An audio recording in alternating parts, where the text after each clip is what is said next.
สวัสดีค่ะยินดีต้อนรับสู่อร่อยดีค่ะวันนี้เราก็จะมาทำเมนูอาหารตามสั่งยอดนิยมของเรานะคะก็คือจะเป็นเมนูกะเพราหมูกรอบค่ะส่วนผสมก็มีไม่เยอะนะคะเริ่มจากตัวหมูกรอบค่ะอันนี้เราก็ทอดเรียบร้อยแล้วนะคะเดี๋ยวเราจะมาหั่นชิ้นขนาดพอคำค่ะส่วนวิธีการทำหมูกรอบก็จะมีลิงก์อยู่ด้านใต้คลิปนี้นะคะสามารถเข้าไปดูย้อนหลังได้เลยค่ะส่วนต่อไปก็จะเป็นใบกะเพรานะคะที่เราเด็ดมาสดๆใหม่ๆเลยค่ะจากต้นนะคะวันนี้จะใส่ปริมาณเยอะหน่อยค่ะแล้วก็เด็ดใบแบบนี้เรียบร้อยแล้วนะคะแล้วก็เด็ดในส่วนของดอกกะเพรามาด้วยเวลาผัดก็จะหอมๆฉุนๆน่าทานมากยิ่งขึ้นนะคะที่ขาดไม่ได้เลยก็จะเป็นพริกจินดาแดงนะคะวันนี้เราก็จะนำมาโขลกใช้ปริมาณสัก16 เม็ดนะคะแต่ถ้าใครชอบเป็นเผ็ดน้อยเผ็ดมากก็ปรับลดได้นะคะกระเทียมไทยค่ะก็ใช้ปริมาณพอๆกับตัวพริกนะคะซอสปรุงรส1 ช้อนโต๊ะ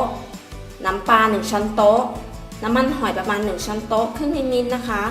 น้ำตาลทราย1 ช้อนโต๊ะค่ะส่วนผสมก็มีเพียงเท่านี้ค่ะเดี๋ยวเรามาเริ่มทำเมนูผัดกะเพราหมูกรอบกันเลยค่ะเรามาดูความกรอบกันค่ะได้ยินเสียงไหมคะ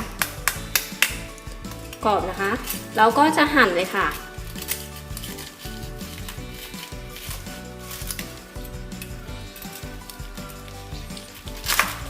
นี่ค่ะนี่แบบนี้เลยน่าทานไหมคะ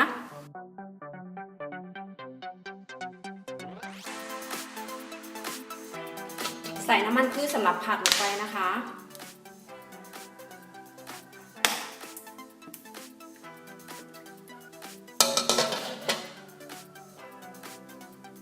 จากนั้นใส่กระเทียมค่ะตามด้วยพริกนะคะ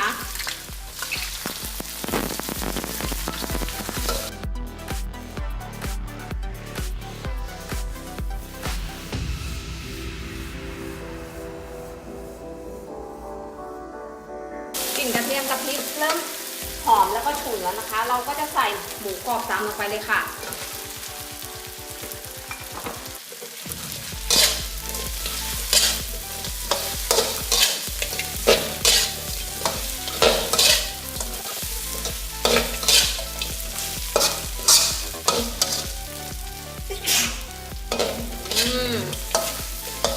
ผัดกะเพราที่ไรฉุนทุกทีนะคะใส่น้ำปลาตามลงไปค่ะซอสปรุงรสค่ะต่อด้วยน้ำมันหอยนะคะ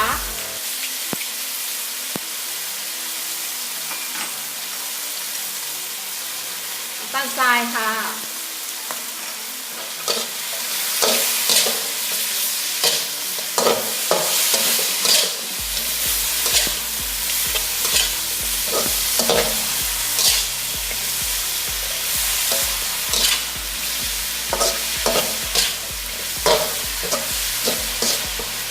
เราจะผัดแบบแห้งๆนะคะ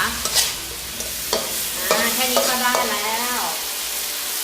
จากนั้นเติมกะเพราลงไปค่ะ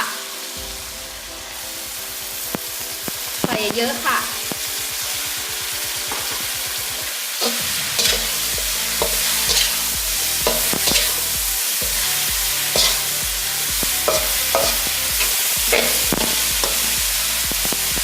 แค่นี้ก็เรียบร้อยปิดไฟได้เลยค่ะ